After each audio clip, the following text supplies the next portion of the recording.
যেই ব্যক্তি দীর্ঘ 50 বছর গোটা পৃথিবীতে তাফসীর করেছে, তাকে যখন কারাগারে নিয়ে যাওয়া হলো, এই শোকে পাথর হয়ে ওনার বড় ছেলে রফিক বিন সাইদি দুনিয়া থেকে বিদায় নিল।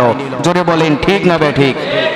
আজকে যারা আল কোরআনের পথে আহ্বান জানাচ্ছে আর যারা তাদেরকে নির্যাতনের স্টিম রোলার চালিয়ে দুনিয়া থেকে বিদায় করে দিচ্ছে, তারা হচ্ছে ইয়াজিদের প্রেতাত্মা, তাদের উত্তরসূরি। বলেন ঠিক না বেঠিক?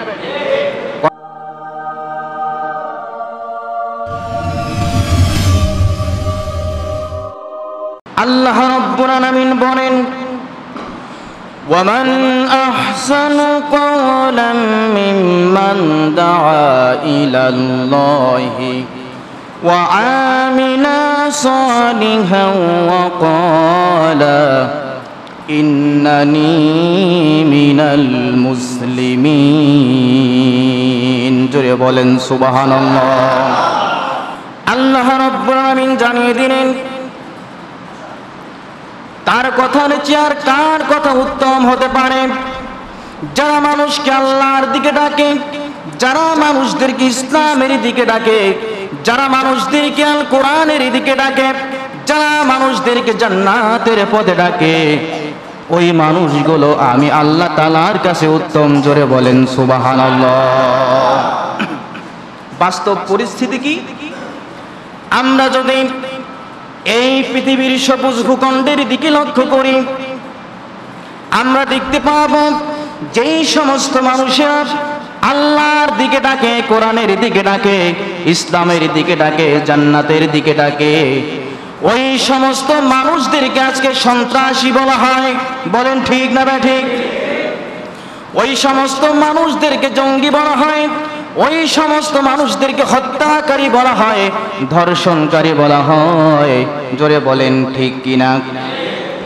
দুঃখজনক হলেও সত্য, যেই সমস্ত মানুষেরা আল্লাহর দিকে মানুষদেরকে ডাকে আর যারা তাকে সন্ত্রাসী বলে, হত্যাকারী বলে, ধর্ষণকারী বলে, শুধু তাই নয়, এরকম অভিযোগে অভিযুক্ত করে তাদেরকে মামলার পর মামলা দিয়ে দুনিয়ার জীবন থেকে উঠিয়ে দিয়েছে। জোরে বলেন ঠিক কিনা? যে সমস্ত মানুষের অভিযোগ দায়ের করলো, একটি মানুষও অশিক্ষিত নয়। বলেন ঠিক না ঠিক? তার উচ্চ শিক্ষিত, সমাজের নেতৃত্ব দানকারী। বলেন ঠিক কিনা? আমার কথার ভিতরে কি মিথ্যা কথা আছে? বলেন সব সত্য, ইউনিভার্সাল ট্রুথ, চিরন্তন সত্য। বলেন ঠিক কিনা? সম্মানিত বন্ধুগণ, ইমাম হুসাইন রাদিয়াল্লাহু তাআলা আনহু সত্যকে প্রতিষ্ঠা করার জন্য, ইসলামকে জিন্দা রাখার জন্য, ইসলামী খেলাফতকে ধ্বংস না করে টিকিয়ে রাখার জন্য কারবালার প্রান্তরে যেভাবে জীবন দিয়েছে, ইমাম হুসাইনের উত্তরসূরিরা পৃথিবীর দিকে দিকে, প্রান্তরে প্রান্তরে ইসলামকে জিন্দা রাখার জন্য বাতিলের সামনে মাথা নত না করে তারাও জীবন বিলিয়ে দিয়ে যাচ্ছে। জোরে বলেন ঠিক কিনা? এই যে সম্প্রীতি ঘটে যাওয়া মিশরের ভূখণ্ডে, ৭৫ বছর পরে গণতান্ত্রিক পন্থায় সরকারে আসলো, ডক্টর মুরসি বিনা চিকিৎসায় তাকে হত্যা করা হলো। এর কিছুদিন পর তার ছোট ছেলে আব্দুল্লাহ মুরসি বাবার ইন্তেকালে শোকে কাতর হয়ে এই পৃথিবী থেকে বিদায় নিয়েছে। এটা হলো মিশরের কথা। আমরা যদি আমাদের ৫৬,০০০ বর্গ মাইলের সবুজ ভূখণ্ডের দিকে তাকাই, আমরা দেখতে পাবো যেই ব্যক্তি দীর্ঘ ৫০ বছর গোটা পৃথিবীতে তাফসীর করেছে, তাকে যখন কারাগারে নিয়ে যাওয়া হলো, এই শোকে পাথর হয়ে ওনার বড় ছেলে রফিক বিন সাইদি দুনিয়া থেকে বিদায় নিল। জোরে বলেন ঠিক না বেঠিক? আজকে যারা আল কোরআনের পথে আহ্বান জানাচ্ছে আর যারা তাদেরকে নির্যাতনের স্টিম রোলার চালিয়ে দুনিয়া থেকে বিদায় করে দিচ্ছে, তারা হচ্ছে ইয়াজিদের প্রেতাত্মা, তাদের উত্তরসূরি। বলেন ঠিক না বেঠিক? প্রিয় বন্ধুগণ, কান লাগান। আমার স্বভাব হলো সদা সত্য কথা বলা। যদি জীবন যায় যাবে, এরপরেও সত্য বলতে হবে। জোরে বলেন ঠিক কিনা? আমিরে মুয়াবিয়া আল্লাহ রাসূলের কনিষ্ঠ সাহাবী, জলিল কদর সাহাবী, যখন উনি ইন্তেকাল করলেন, ওনার ওসিয়ত অনুযায়ী হোক আর যে কারণেই হোক না কেন, ওনার ছেলে ইয়াজিদ জোরপূর্বক ক্ষমতার মসনদে আসীন হলেন, আহ্বান জানালেন তার খেলাফতির স্বীকৃতি দিতে। সেই সময় যেই সমস্ত মানুষেরা ইয়াজিদের খেলাফতিকে স্বীকৃতি দেয়নি, মেনে নেয়নি, তাদের মধ্যে ইমাম হুসাইন ছিলেন অন্যতম। গোটা মানুষ, সমস্ত মানুষগুলো দুভাগে বিভক্ত হয়ে গেল। একটি ভাগ যারা সরকারি কর্মচারী, কর্মকর্তা, চাকরিজীবী, তারা মনে মনে ভাবলো আমরা যদি ইয়াজিদের খেলাফতির স্বীকৃতি না দেই, তাকে যদি আমরা মেনে না নেই, যেহেতু তিনি জোরপূর্বক ক্ষমতার মসনদে আসীন হয়েছেন, আমরা যদি তাকে খেলাফতির স্বীকৃতি না দেই তাহলে তিনি আমাদেরকে চাকরি থেকে বিচ্যুত করবে। এক ভাগ সরকারি চাকরিজীবী, তারা চাকরি বাঁচানোর জন্য ইয়াজিদকে সমর্থন দিল।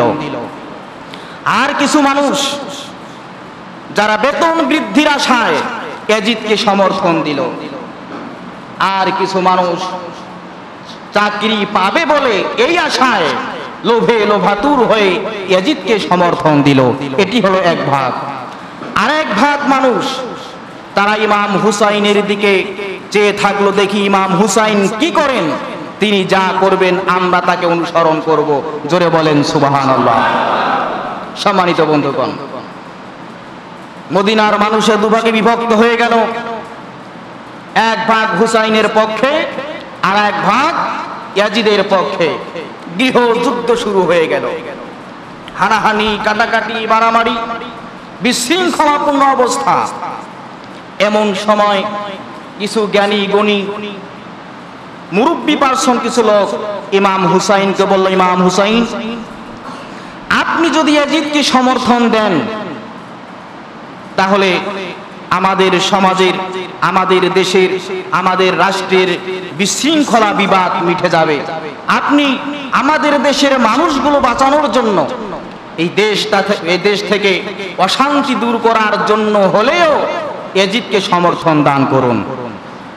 ইমাম হুসাইন বললেন, আমি কেন ইয়াজিদকে সমর্থন দিচ্ছি না, কোন কারণে দিচ্ছি না, তা এখন পর্যন্ত আমার আশপাশে যারা মুরব্বী মহল আছে তারা এখনো বুঝতে পারে নাই।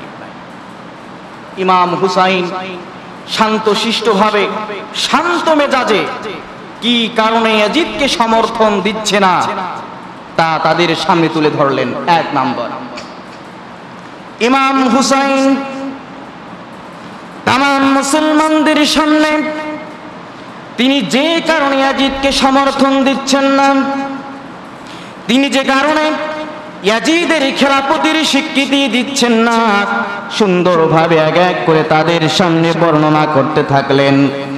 ইমাম হুসাইন তামাম মুসলমানদের সামনে আল কোরআনুল কারীমের সূরা কাহফের 110 নম্বর আয়াত তাদেরকে স্মরণ করে জানিয়ে দিলেন, فمن كان يرجو لقاء ربه فليعمل عملا صالحا ولا يشرك بعبادة ربه أحدا। জোরে বলেন সুবহানাল্লাহ।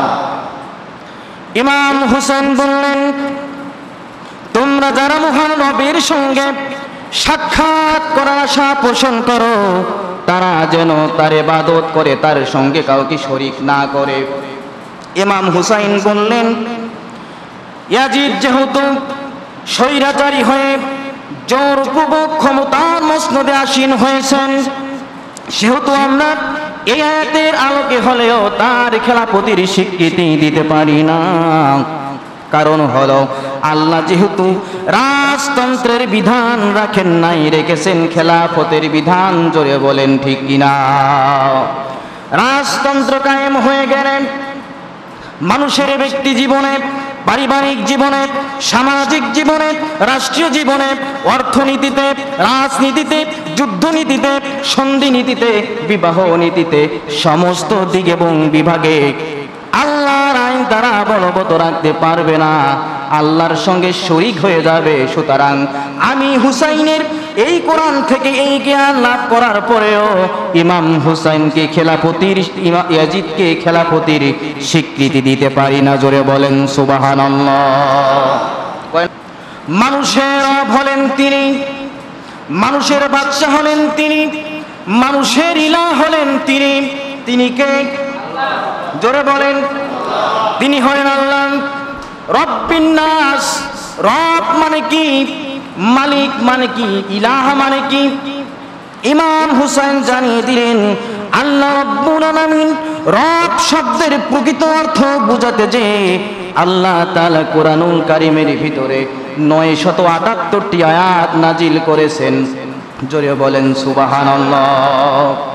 ইলাহ শব্দের প্রকৃত শিক্ষা, বাস্তব শিক্ষা বোঝানোর জন্য আল্লাহ তাআলা আল কোরআনুল কারীমের ভিতরে ইলাহ শব্দটি 147 জায়গায় বর্ণনা করেছেন। জোরে বলেন সুবহানাল্লাহ। ইলাহ তো হলেন তিনি, যিনি হলেন আইনদাতা, যিনি হলেন বিধানদাতা, যিনি হলেন লালনকারী, যিনি পালনকারী। জোরে বলেন ঠিক কিনা? যদি ইয়াজিদকে খেলাফতের মসনদে আমরা আসীন করি, তাহলে এই দুনিয়ার মানুষেরা এমন একদিন আসবে, সেই সময় এই সার্বভৌমত্বের মালিক মনে করবে রাষ্ট্রপ্রধানকে। জোরে বলেন ঠিক কিনা? বাদশা মনে করবে রাষ্ট্রপ্রধানকে, আইনদাতা মনে করবে রাষ্ট্রপ্রধানকে। সুতরাং আমি এই জ্ঞান লাভ করার পরে ইয়াজিদকে খেলাফতের স্বীকৃতি দিতে পারি না। জোরে বলেন ঠিক কিনা? ইমাম হুসাইন বললেন, যদি আমি ইয়াজিদকে খেলাফতের স্বীকৃতি দান করি, তাহলে রব্বিন নাস, মালিকিন নাস, ইলাহিন নাস, এই কথাগুলো, এই আয়াতগুলো আল কোরআনুল কারীমের পাতায় পাতায় কালি হয়ে থাকবে। গোটা জীবন চলে যাবে, কিয়ামত হয়ে যাবে। যত শাসক আসবে সমস্ত শাসকেরা এই আয়াতের উপরে আমল করতে দেবে না। সুতরাং না না না, ইয়াজিদকে আমি খেলাফতের স্বীকৃতি দিতে পারি না। চলে গেল। ইমাম হুসাইন তাদেরকে জানিয়ে দিলেন, আমি কোরআন থেকে যে ইলম শিখেছি, রাষ্ট্র পরিচালনার জন্য যে যোগ্যতা আমার আল্লাহ তাআলা দিয়েছে, এই যোগ্যতা থাকা সত্ত্বেও আমি ইয়াজিদকে খেলাফতের স্বীকৃতি দিতে পারি না। ইমাম হুসাইন তামাম মুসলমানদের সামনে আল কোরআনুল কারীমের সূরা আল বাকারার 159 নম্বর আয়াত স্মরণ করিয়ে তাদেরকে জানিয়ে দিলেন, ইন্নাল্লাযীনা ইয়াকতুমুনা মা আনজালনা মিনাল বাইয়িনাতি ওয়াল হুদা মিন বা'দি মা বায়্যানাহু লিন-নাসি ফিল কিতাব উলাইকা ইয়ালআনুহুমুল্লাহু ওয়া ইয়ালআনুহুমুল লাঈনুন। জোরে বলেন সুবহানাল্লাহ। আল্লাহ রাব্বুল আলামিন জানিয়ে দেন, নিশ্চয়ই যারা আমার দেওয়া বিধানকে, আমার দেওয়া সুস্পষ্ট বিধানগুলিকে গোপন করে রাখবে, অথচ আমি আমার কিতাবের মাঝে স্পষ্টভাবে বর্ণনা করে দিয়েছি তামাম পৃথিবীর মানুষের হেদায়েতের জন্য, সুপথ পাওয়ার জন্য, হেদায়েতের পথ পাওয়ার জন্য। যারা এই বিধানগুলিকে, যারা এই ইলমগুলিকে, যারা এই জ্ঞানগুলিকে গোপন করে রাখবে, আমি আল্লাহ তাআলা কিয়ামতের ময়দানে তাদের উপর লানত বর্ষণ করব। জোরে বলেন নাউজুবিল্লাহ। শুধু তাই নয়, ইলম গোপন করে রাখার কারণে এই পৃথিবীতে যেই সমস্ত মানুষেরা, জীব জন্তু, কীট পতঙ্গ, এক কথায় আল্লাহর সৃষ্টিরা যদি ক্ষতিগ্রস্ত হয়ে যায়, ওই ক্ষতিগ্রস্ত মানুষ, জীব জন্তু সকলে ওই ব্যক্তিকে লানত করবে যে আল্লাহর ইলমকে গোপন করে রাখবে। জোরে বলেন নাউজুবিল্লাহ। ইলম গোপন করার কোনো সুযোগ, জোরে বলেন, আমাদের ব্যবসা মন্দা দেখা দেবে। জোরে বলেন ঠিক কিনা? কোরআন থেকে সঠিক কথা বললে আমাদের চাকরি চলে যাবে, কোরআন থেকে সঠিক কথা বললে চাকরির বেতন বন্ধ হবে, কোরআনের সঠিক কথা বললে হামলা আসবে, সঠিক কথা বললে মামলা আসবে, জেল হবে, জরিমানা হবে, এমনকি ফাঁসিও হতে পারে। জোরে বলেন ঠিক কিনা? এই ভয়ে এখন অনেকেই অগাধ এলেমের অধিকারী হওয়া সত্ত্বেও এক শ্রেণীর মানুষের গোলামি করতেছে এলেম গোপন রাখার মাধ্যমে। জোরে বলেন ঠিক কিনা? আমাদের মাতৃভাষা কি? রাষ্ট্রীয় ভাষা কি? বাংলায় আলোচনা হবে। যারা বাংলা ভাষায় কথা শোনার পরে মন খারাপ করে তারা হলো পেয়ারে পাকিস্তান। জোরে বলেন ঠিক কিনা? জোরে বলেন। প্রিয় বন্ধুগণ, এলেম আজকে গোপন করার জন্য ব্যবসা শুরু হয়ে গেছে। এলেম গোপন করলেই আমাদের লাভ। এ কথাটা যদি আমি না বলি, আমরা যদি কোনো ব্যক্তির শিখানো বলি, আমরা যদি বলি মিডিয়ার মাধ্যমে, তাহলে আমরা মোটা অঙ্কের টাকা পাবো। জোরে বলেন ঠিক কিনা? মার্সিডিজ গাড়ি পাবো, ঢাকা শহরের বনানীতে আমরা বড় বড় ফ্লাইট পাবো। জোরে বলেন ঠিক? চলতেছে কিনা? চলতেছে। আর আমাদের মতো যারা মানুষ আছে তাদের যত সমস্যা শুধুমাত্র এলেম গোপন না রাখার কারণে। জোরে বলেন ঠিক না? সম্মানিত বন্ধুগণ, আজকে যদি তাম পৃথিবীর সমস্ত আলেমেরা কোরআন এবং হাদিসের পূর্ণাঙ্গ এবং বাস্তব শিক্ষা দিত জাতির সামনে, তাহলে মানুষ তো দূরের কথা, একটি পশু পর্যন্ত কষ্ট পেত না। জোরে বলেন ঠিক কিনা? কিন্তু এলেম গোপন করার মাধ্যমে শুধু মানুষ নয়, জীব জন্তু কীট পতঙ্গ সহ এখন নিরাপদ নেই। জোরে বলেন ঠিক কিনা? প্রয়োজনে আপনি গরু জবাই করে খান, কোনো সমস্যা নেই, কিন্তু অপ্রয়োজনে বিনা কারণে একটি প্রাণীকে আঘাত করার মতো অধিকার ইসলাম এই পৃথিবীর কোনো মানুষকে দেয়নি। কথা কি বুঝতেছেন? প্রিয় বন্ধুগণ, আজকে এলেম গোপন করার মাধ্যমে জাতির ধ্বংসের দ্বার প্রান্তে আমরা চলে গেছি। আল্লাহ রাসূল বলেছেন, বিনা কারণে তোমরা একটা গাছের পাতাও ছেড়ো না। কেন? একটি গাছের পাতা হচ্ছে ফ্রেশ অক্সিজেন তৈরির কারখানা। জোরে বলেন ঠিক কিনা? আজকে গোটা পৃথিবীতে বন বনানী গাছপালা যেভাবে ধ্বংস করা হচ্ছে, কেউ ইচ্ছায় ধ্বংস করতেছে। সুন্দরবনে যে দেখুন বনদস্যুরা সুন্দরবনের কাঠ চুরি করে কাটতে কাটতে সুন্দরবন ধ্বংসের মুখোমুখি ঠেলে দিচ্ছে। জোরে বলে ঠিক কিনা? যার কারণে আজকে গোটা পৃথিবীর আকাশে বাতাসে কার্বন ডাই অক্সাইডের পরিমাণ বেশি হয়ে গেছে। মানুষ অক্সিজেন পাচ্ছে না, ফ্রেশ অক্সিজেন থেকে আজকে মানুষ অনেক দূরে। জোরে বলেন ঠিক কিনা? যার কারণে মানুষের শ্বাসকষ্ট হচ্ছে, ফুসফুসের যন্ত্রণা। আপনারা মেডিকেলে যে দেখুন অসংখ্য মানুষ শ্বাসকষ্ট আর ফুসফুসের যন্ত্রণায় হসপিটালের বেতে মৃত্যুর সাথে প্রাণ লড়ছে। জোরে বলেন ঠিক না ঠিক? আর একটু খেয়াল করুন, এলেম গোপন করার কারণে চলছে পিতার হাতে পুত্র খুন, পুত্রের হাতে পিতা খুন, স্বামীর হাতে স্ত্রী খুন, স্ত্রীর হাতে স্বামী খুন। হচ্ছে কি হচ্ছে না? এলেম গোপন রাখার মাধ্যমে এই পৃথিবীর প্রতিটা শিক্ষাঙ্গনে, স্কুল কলেজ বিশ্ববিদ্যালয়ে চলছে অস্ত্রের ঝনঝনানি, চলছে নারীদের ইজ্জত লুণ্ঠনের ব্যবসা। একটি মেয়েকে মারতে মারতে মেরে ফেলে দিচ্ছে।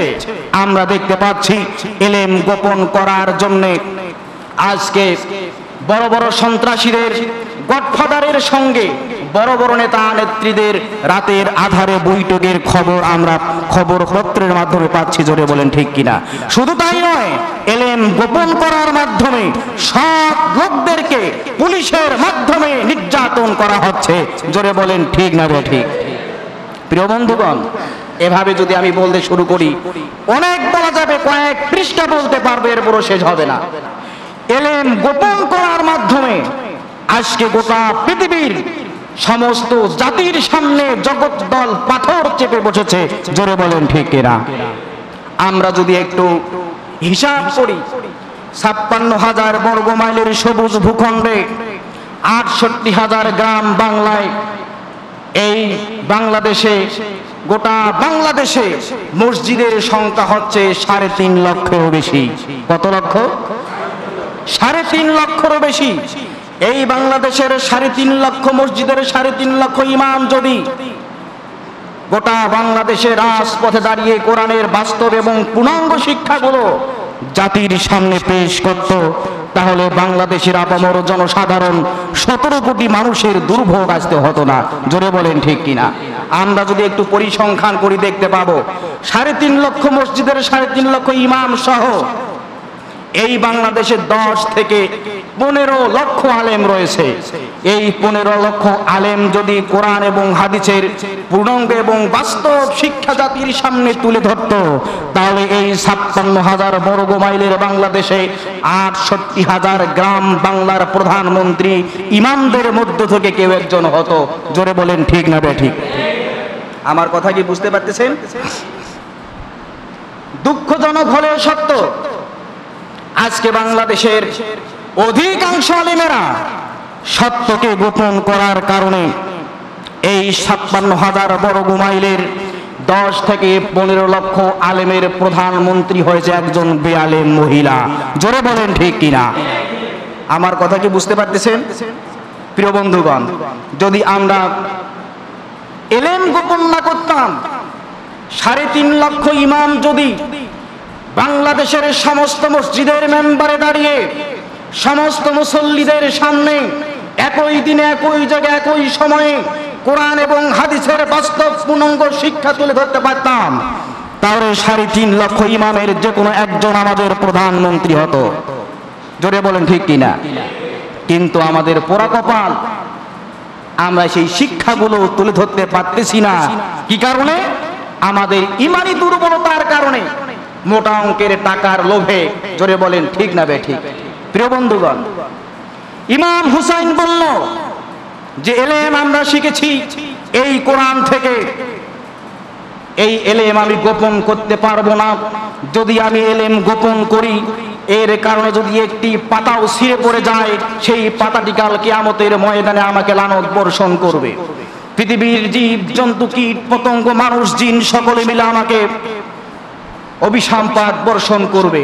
সুতরাং এই জ্ঞান থাকা সত্ত্বেও আমি এই সমস্ত সৃষ্টিজীবের অভিশাপে অভিশপ্ত হতে পারবো না। সুতরাং আমি ইয়াজিদকে খেলাফতের স্বীকৃতি দিতে পারবো না। প্রিয় বন্ধুগণ, এবার ইমাম হুসাইন জানিয়ে দিলেন, খেলাফত যদি ধ্বংস হয়ে যায়, রাজতন্ত্র যদি চালু হয়ে যায়, এই পৃথিবীতে কিয়ামত পর্যন্ত যোগ্য নেতৃত্ব তৈরি হবে না। সেটা কি রকম? রাজার ছেলে রাজা হবে, সে যত খারাপই হোক না কেন। জোরে বলেন ঠিক কিনা? পীরের ছেলে পীর হবে, হয় কি হয় না? হয় কি হয় না? রাজার ছেলে রাজা, পীরের ছেলে পীর, প্রেসিডেন্টের ছেলে প্রেসিডেন্ট, প্রধানমন্ত্রীর ছেলে প্রধানমন্ত্রী, ইমামের ছেলে ইমাম, চেয়ারম্যানের ছেলে চেয়ারম্যান হবে। জোরে বলেন ঠিক কিনা? সে যত খারাপই হোক না কেন, বাধ্য হয়ে মানুষ তাকে স্বীকার করে নেবে। সে যা ইচ্ছা তাই করবে, সাধারণ জনগণের কোনো কিছু করার থাকবে না। ইমাম হুসাইন বলেন, এই জ্ঞান থাকা সত্ত্বেও আমি ইয়াজিদকে খেলাফতের স্বীকৃতি দিতে পারি না। জোরে কোন সুবহানাল্লাহ। প্রিয় বন্ধুগণ, ইমাম হুসাইন বললেন, খেলাফত যদি ধ্বংস হয়ে যায়, রাজতন্ত্র যদি চালু হয়ে যায়, জবাবদিহি থাকবে না, বাক স্বাধীনতা মানুষের নষ্ট হয়ে যাবে। অথচ খেলাফতি আমলে, আবু বকরের খেলাফতে, ওমরের খেলাফতে, ওসমানের খেলাফতে, হযরত আলীর খেলাফতে সমস্ত রাষ্ট্রের প্রতিটি মানুষ বাক স্বাধীনতা তাদের ছিল, নির্বিঘ্নে তারা কথা বলতে পারত। জোরে বলেন ঠিক না বেঠিক? তাকিয়ে দেখুন হযরত ওমর রাদিয়াল্লাহু তাআলা আনহুর খেলাফতির সময় আমিরুল মুমিনিন, খলিফাতুল মুসলিমিন, অর্ধেক পৃথিবীর প্রেসিডেন্ট হযরত ওমর রাদিয়াল্লাহু তাআলা আনহু জুমার দিনে খুতবা দিচ্ছিলেন। এমন সময় জুমার মাঝখান থেকে, মসজিদের মাঝখান থেকে টক বকে যুবক দাঁড়িয়ে গেল আর বলল, আমিরুল মুমিনিন, খলিফাতুল মুসলিমিন, আপনার খুতবা বন্ধ করুন, আগে আমার প্রশ্নের জবাব দিন, এরপরে আপনি খুতবা দিন। জোরে বলেন আল্লাহু আকবার। কোন মোড়ের সামনে দাঁড়িয়েছে? যে উমরের সঙ্গে সব সময় একটা বড় তরবারি থাকতো, আর যদি বড়টা না থাকে কমপক্ষে ছোট খাড়া থাকতো। সুবহানাল্লাহ বলেন। যতদিন পর্যন্ত মুসলমানদের হাতে অস্ত্র ছিল ততদিন পর্যন্ত ইসলাম বিদ্বেষী শক্তি মুসলমানদের দিকে চোখ রাঙিয়ে কথা বলতে পারে নাই। জোরে বলেন ঠিক কিনা? আজকে ইহুদি খ্রিস্টান পশ্চিমা সভ্যতার মানুষেরা মুসলমানদেরকে ঘায়েল করার জন্য ফতোয়া জারি করে দিয়েছে, অস্ত্র সঙ্গে থাকলে হবে জঙ্গি। জোরে বলেন ঠিক কিনা? তারা আমাদের বাংলাদেশের বাঙালি মুসলিমদেরকে হাইব্রিড বীজ দিয়েছে, হাইব্রিড ধানের বীজ, হাইব্রিড গমের বীজ, হাইব্রিড পাতার বীজ, সব হাইব্রিড। জোরে বলেন ঠিক কিনা?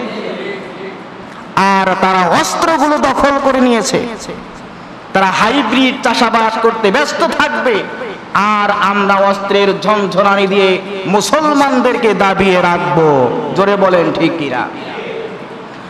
আমিরুল মুমিনিন খুতবা বন্ধ করলেন, যুবককে বললেন, যুবক করে কি বলতে চাও তুমি, তোমার প্রশ্ন কি বলো?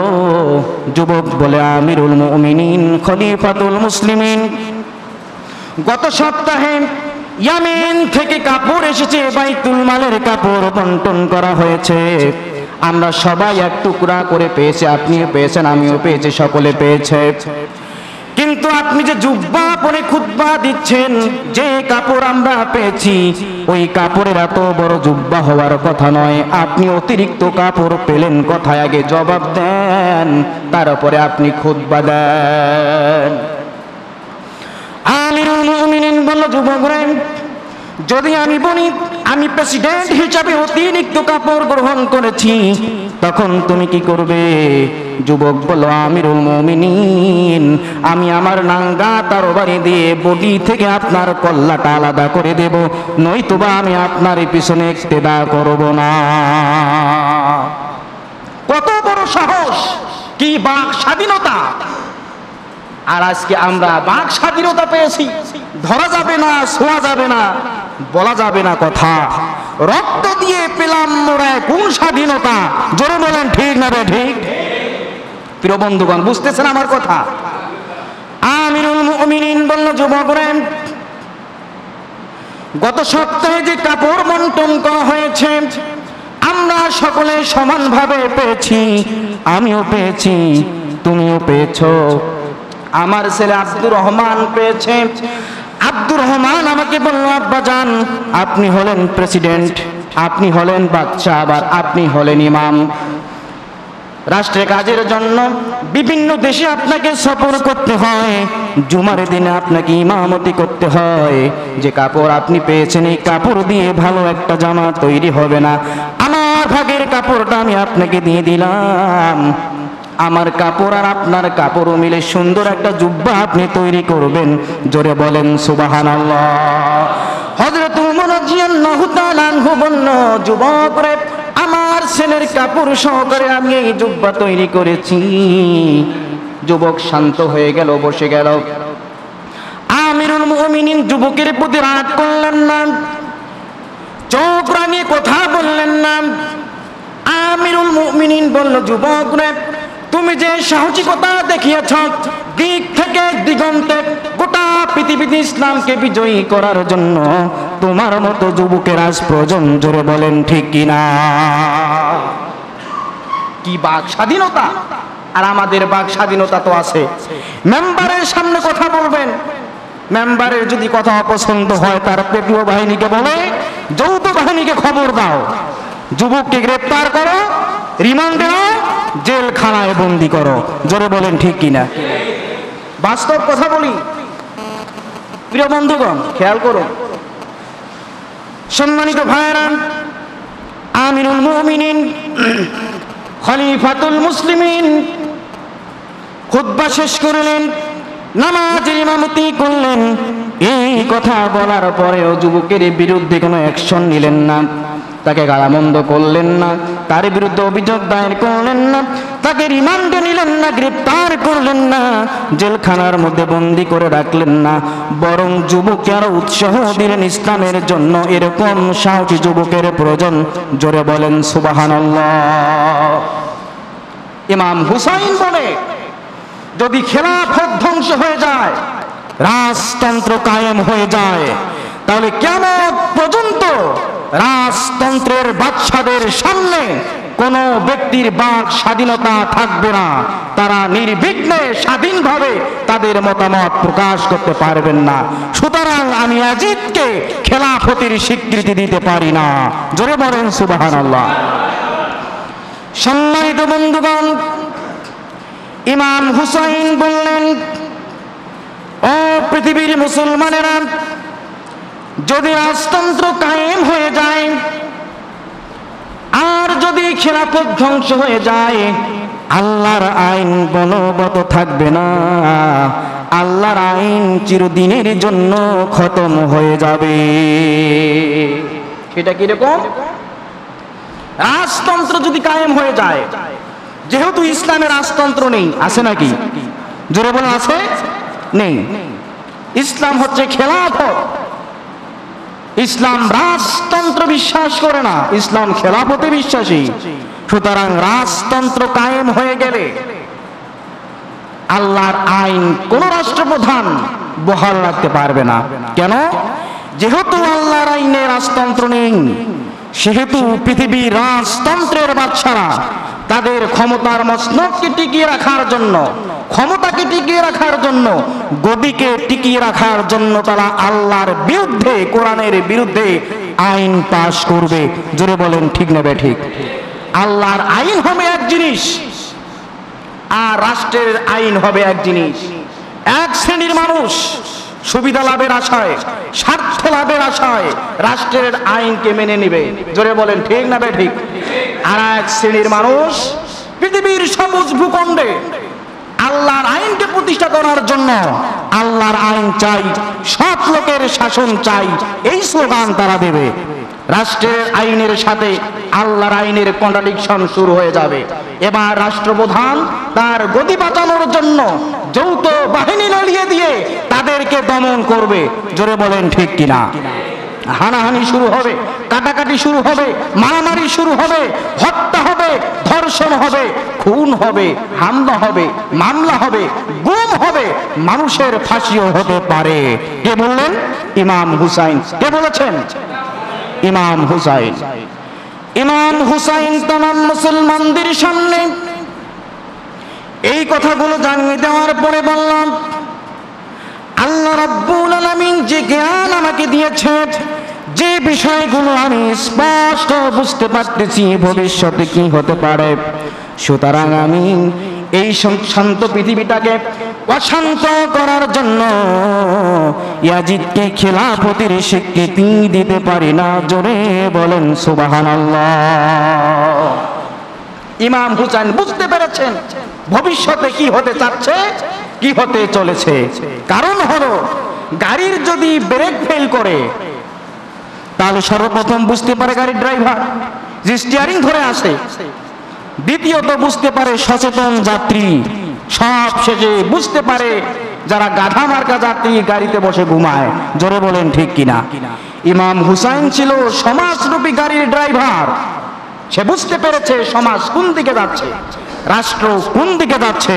সুতরাং এই সমাজকে বাঁচাতে গেলে, রাষ্ট্রকে বাঁচাতে গেলে রাজতন্ত্র নয় বরং খেলাফতকে প্রতিষ্ঠিত রাখতে হবে। জোরে বলেন ঠিক কিনা? সম্মানিত বন্ধুগণ, এই ছিল কারবালার ঘটনার প্রেক্ষাপট। মীর মোশাররফ হোসেন বিষাদ সিন্ধু রচনা করলো। কি সিন্ধু? জোরে বলেন। বিষাদ সিন্ধু। এই বিষাদ সিন্ধু রচনা হয়েছে কারবালার মূল ইতিহাসকে ঢেকে রাখার জন্য। সেটা কিরকম? মীর মোশাররফ হোসেন বলেছেন যে কারবালার ঘটনা সংঘটিত হয়েছে একটি মেয়ের বিবাহকে কেন্দ্র করে। জৈনিক ঘটক যাচ্ছিল জয়নাব নামক মেয়ের বিবাহের প্রস্তাব নিয়ে একটি ছেলের পক্ষ থেকে। মাঝখানে ইমাম হুসাইনের সঙ্গে দেখা। ইমাম হুসাইন বলে, ঘটক তুমি যাচ্ছ কোথায়? ঘটক বলছে, অমুক ছেলের পক্ষ থেকে জয়নাবের কাছে যাচ্ছি তার বিবাহের প্রস্তাব নিয়ে। ইমাম হুসাইন বলল, যেহেতু তুমি জয়নাবের কাছে যাচ্ছই বিবাহের প্রস্তাব নিয়ে, জয়নাবকে আমার বিবাহের প্রস্তাবটাও দিও, আমি তাকে বিবাহ করতে আগ্রহী। জোরে বলেন নাউজুবিল্লাহ। ইমাম হুসাইন এরকম কথা বলতে পারে, শয়তানও বিশ্বাস করবে না। আমাদের সমাজে দুষ্ট লোকের অভাব আছে ভাই, অসৎ প্রকৃতির লোকের অভাব আছে, চরিত্রহীন লোকের অভাব আছে? অভাব নেই। আমি ঘটক, আমি যাচ্ছি কোনো মেয়ের কাছে বিবাহের প্রস্তাব নিয়ে কোনো ছেলের পক্ষ থেকে। এমন সময় সমাজের সবচেয়ে দুশ্চরিত্রের লোক যেটি, সেটিও আমাকে কি বলতে পারে, যাচ্ছেন যেহেতু হুজুর, আমার পক্ষ থেকে বিবাহের প্রস্তাবটা দিয়ে ওই মেয়েকে, আমিও তাকে বিবাহ করতে রাজি। এরকম কোন দুষ্ট মানুষও, চরিত্রহীন মানুষও দিতে পারে না। জোরে বলেন ঠিক কিনা? আর ইমাম হুসাইন এই কথা বলেছে, এটা মানুষ কেন, শয়তান ও ইবলিসও বিশ্বাস করবে না। জোরে বলেন ঠিক না ভাই? বিষাদ সিন্ধু মীর মোশাররফ হোসেন রচনা করেছেন কারবালার মূল ইতিহাসকে ধামাচাপা দেওয়ার জন্য, কিন্তু খড়কুটা দিয়ে, শুকনা কাঠ আর বাঁশ দিয়ে যেমন আগুনকে ঢেকে রাখা যায় না, তদ্রূপ ভাবে কারবালার মূল ইতিহাসকে ব্রিটিশরা ষড়যন্ত্র করেও ঢেকে রাখতে পারে নাই। প্রিয় বন্ধুগণ, ইমাম হুসাইনের মর্যাদা কি? ইমাম হুসেনের মর্যাদা কত বেশি, সেটা যদি মীর মোশাররফ হোসেনের জানা থাকতো, তাহলে ইমাম হুসাইন সম্পর্কে, আল্লাহ রসুলের নাতির সম্পর্কে, রসুলের পরিবারের সদস্যের ব্যাপারে এরকম কথা তিনি বলতে পারতেন।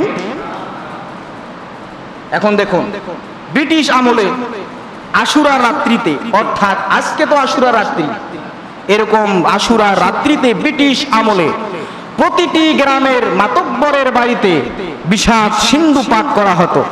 রাতের বেলায় সমস্ত মানুষেরা আসতো, রাত ভর পাঠ করা হতো। মিলাদের ব্যবস্থা ছিল, সিন্নিরও ব্যবস্থা ছিল। এতে বিষাদ সিন্ধু পাঠ করলে আর বিষাদ সিন্ধু শুনলে অনেক সওয়াব হবে, এটা তারা মনে করত। একটু পরিসংখ্যানে আসি আমরা। আমাদের বাংলাদেশের এবং পাকিস্তান, পশ্চিম বাংলা এবং পূর্ব বাংলা, এই দুই বাংলা তখন বিভক্ত হয়নি, এক জায়গায় ছিল। এই দুই বাংলা মিলে গ্রামের সংখ্যা হচ্ছে প্রায় 1,18,771টি। কত? 1,18,771টি। আমাদের পূর্ব বাংলায় গ্রামের সংখ্যা হলো 68,000। জোরে বলেন ঠিক কিনা? আর পূর্ব বাংলায় গ্রামের সংখ্যা হচ্ছে 5,386টি।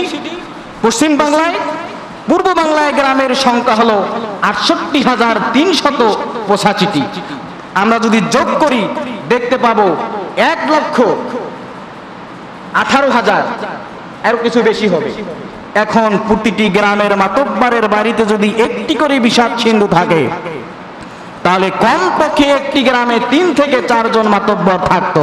জোরে বলেন ঠিক কিনা? আরো যদি কিছু গণ্যমান্য মানুষের বাড়িতে একখানা করে বিষাদ সিন্ধু থাকে, তাহলে আমরা দেখতে পাবো 1,19,000-এরও বেশি এক একখানা বিষাদ সিন্ধু তারা রচনা করেছিল। কপি ছিল কত? 1,19,000-এরও বেশি। আমার প্রশ্ন হলো, সাধারণত 8 থেকে 9 ফরমার একটা ছোট্ট বই, চটি বই, একটি লেখককে লেখে ছাপাতে, নিউজ প্রিন্টে যদি 5,000 ছাপাতে চায়, তাহলে খরচ পড়ে 50 থেকে 60,000। 50 থেকে 60,000, ছোট্ট একখানা বই।